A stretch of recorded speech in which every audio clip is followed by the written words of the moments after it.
You'll be my champion. You'll grow powerful. You'll grow to be me. Prince of Madness, a new Sheogorath. Or you'll die trying. I love that about you. The real question isn't how a mortal became Sheogorath. It's how they claimed the place of a cursed god and split him into two. To understand that, we have to start before Sheogorath was created. In the time before recorded history, Jyggalag grew immensely powerful. His fear, perfect order, logic, deduction, and prediction allowed his realm to expand across vast stretches of oblivion.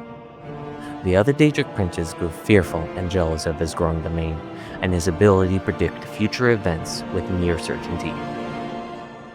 Seeing it as a threat to their own spheres of influence, they conspired against him and placed a curse upon him, binding him to live as Sheogorath, the incarnation of madness and chaos, the complete opposite of everything Jyggalag represents. This curse did not spell the end of Jyggalags existence. Instead, it created an internal cycle. At the end of every era, Jyggalag would return to his true form and launch the Grey March, a campaign to impose perfect order upon his realm, which had been twisted into madness. When the Grey March ends, the curse forces him back into the form of Sheogorath, who then rebuilds the Isles according to his own chaotic nature. Sheogorath returns whole but fractured, two opposing natures bound together in one form. One side is manic, bright, creative, expressive, and euphoric. The other side is demented, dark, paranoid, cruel, and decaying. These are not just moods or passing emotions. They are a fundamental part of who he is, and the Shivering Isles were shaped by that same divide. Mania on one side, dementia on the other. Both halves of the realm, for all their differences, still share one important figure in their understanding of the Madgod, the prophet of Arden-Sul. Arden-Sul sits at the center of the Isles mythology. Both Mania and Dementia, and their more extreme counterparts, the Heretics and Zealots, tell completely different stories about him. Each has left us with their own account. First, the Mania version. Arden-Sul was perhaps the greatest duke to walk our land. Many years ago, he decided to hold a night of absolute indulgence, resplendent with dance, wine, and sex, to celebrate his fondness for his brethren. The green moat flowed like water in a stream as the revelers voraciously succumbed to its rapturous ways. As the bacchanal reached a crescendo, the people began to clutch their chests as their very hearts exploded.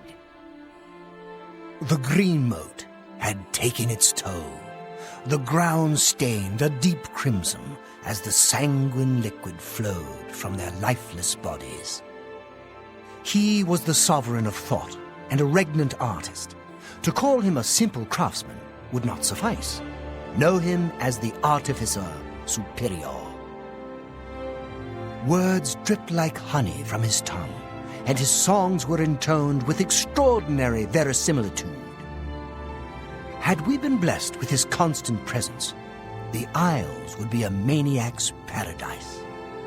Next, the Demented version. As it happened so many years ago, my lord Arden-Sul suspected a traitor in his midst. Not wishing to find himself on the wrong end of a blade, he gathered his flock here in this asylum. By poisoning the sacramental wine, Arden-Sul was able to suppress any such conspiracy in one fell swoop. He then removed their hearts from their bodies and used his ancient scrying technique, known as visceromancy, to read their lifeblood. When Arden-Sul couldn't divine the traitors' true nature in their hearts, he became distraught and took his own life in the same way. From that day on, the ritual of accession for the throne of Dementia was set. Though his body is beyond oblivion, his soul encircles us, always watching, waiting to pounce with lethal aplomb. He is the bringer of pain and pleasure, The blade that cuts through our sins like a scythe through wheat. Only a true demented can appreciate what it means to render his name. The Heretics and Zealots only push this division further. From Heretical Thoughts. Our Lord Sheogorath is but a man. He is only flesh and blood, not a god, and certainly not a Daedric prince. There are no princes in the realms of the Daedra, only vile servitors such as the hungers that we summon to do our bidding. Sheogorath the False is a mad despot. Years of dabbling in foul magic and consorting with the Daedra have driven him mad. He is not a fit ruler, let alone divine. He perverts the teachings of Arden-Sul, he who gave his heart's blood. And lastly, the Zealots, from Zealotry. The self-proclaimed Zealots of Sheogorath believe our liege lord to be not just a man of mysterious and wondrous powers, but a living god. They believe his will sustains the land, and his whim supports all things in it. They believe Arden-Sul, who reads the winds in our entrails, was the mortal aspect of Lord Sheogorath, and will come again to cleanse the realm. Since these claims are clearly ridiculous, it can be assumed that all zealots are quite mad. Taken together, these accounts do not paint Arden-Sul as a simple prophet or duke. They paint him as something already fractured in the same way Sheogorath is, a being whose nature is split along the same fault lines of manic and demented. That parallel is hard to ignore, and it suggests something deeper. That Arden-Sul was not merely remembered in the image of the Madgod, but that the Madgod may have been shaped from him. But before we go further into that idea, there is one more figure we need to look at. Haskill serves as Sheogorath's chamberlain. He is calm, sarcastic, and by far the most sane person you'll meet in the Shivering Isles.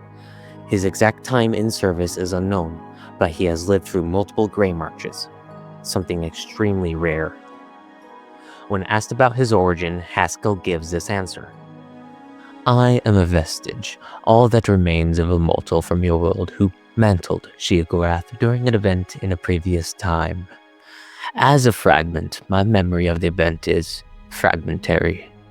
I'm hazy on the entire concept of mantling, but had something to do with Lord Sheogorath, myself, and this Jyggalag of whom you speak. This is one of the only direct statements we have about his past. He claims to be the remains of a mortal involved in a mantling event, but admits his memory is incomplete. Most importantly, he says the event not only involved Sheogorath, but Jyggalag as well. That detail matters. A normal mantling is a process of walking like them until they must walk like you. Haskill is not claiming he became Sheogorath or Jyggalag. He's describing something that happened between himself, Sheogorath, and Jyggalag, and that he was left behind as a vestige, a fragment, a shell of whatever he once was. He is also not the only long-serving chamberlain tied to this story. Daius was once the chamberlain and librarian of Jyggalag. He was locked away by Sheogorath because his knowledge was considered too important to destroy. Haskill, Daius has endured the curse and the Grey Marches. So the question becomes unavoidable. Who is Haskill really? And how was he involved with both princes? To understand how the curse was created, we have to first look at a key limitation of the Daedric Princes. When a prince creates something significant, a realm, an artifact, or a powerful being, they must invest a portion of their own power to do it. This leaves us with three main possibilities for how the other princes cursed Jyggalag. The first possibility is they sacrificed their own power to create Sheogorath and bind him to Jyggalag. In theory, this could work, but it has serious problems. When princes create something, the result is almost always something weaker than they are. Creating something on the level of another full Daedric prince would have required a massive permanent sacrifice. And if the curse ever broke, they would be left weakened while Jyggalag returned at full strength. It would have been an enormous risk. The second possibility is they somehow split Jyggalag himself, dividing his being into order and madness. But this runs into a deeper issue. Madness was never a part of Jyggag's domain. His sphere was perfect order, logic, and prediction. Madness is not something that already existed inside him waiting to be separated. You cannot split off something that was never there. On top of that, neither Sheogorath nor Jyggalag appeared diminished afterward, which you would expect if a Daedric Prince's essence had been divided. The third possibility is the prince is bound an already powerful external being to Jyggalag, someone whose nature already contained the fracture of manic and demented. This brings us back to Arden-Sul. Both stories about him describe a figure defined by the same split we see in Sheogorath. Most striking is in the demented version. After failing to find the traitor, he reaches into his own chest and tears out his own heart. In that final moment, he is said to have realized the ironic truth. He himself was the traitor. That act of cutting out his own heart and observing it closely resembles one of the key realizations tied to Chim, the ability to step outside of oneself and observe one's own existence and still retain individuality. If Arden-Sul had achieved Chim, or something close to Chim, he would no longer have been an ordinary mortal. He would have been a power the princes could use without heavily diminishing themselves. They would not have needed to invent madness. They could have taken the madness that already existed in Arden-Sul and bind it to Jyggalag.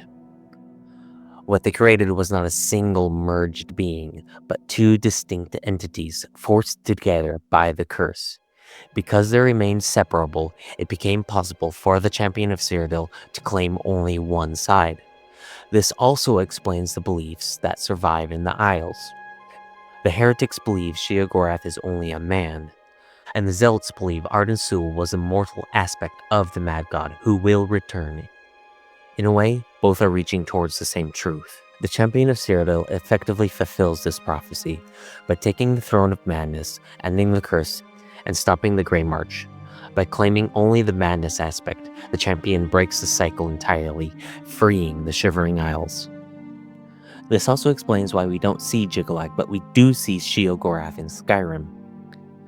When a Daedric prince is defeated or killed, they are sent back to oblivion and must reform, which takes time.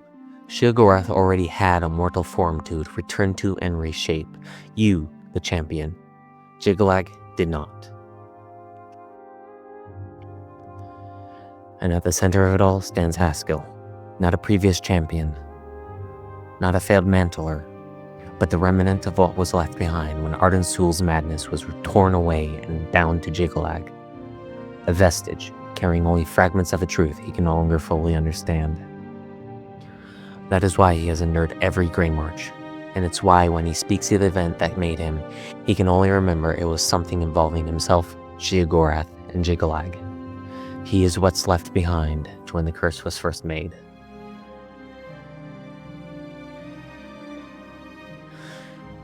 If you want to go deeper into Arden-Sul specifically, I'd highly recommend Dareloth's video on him.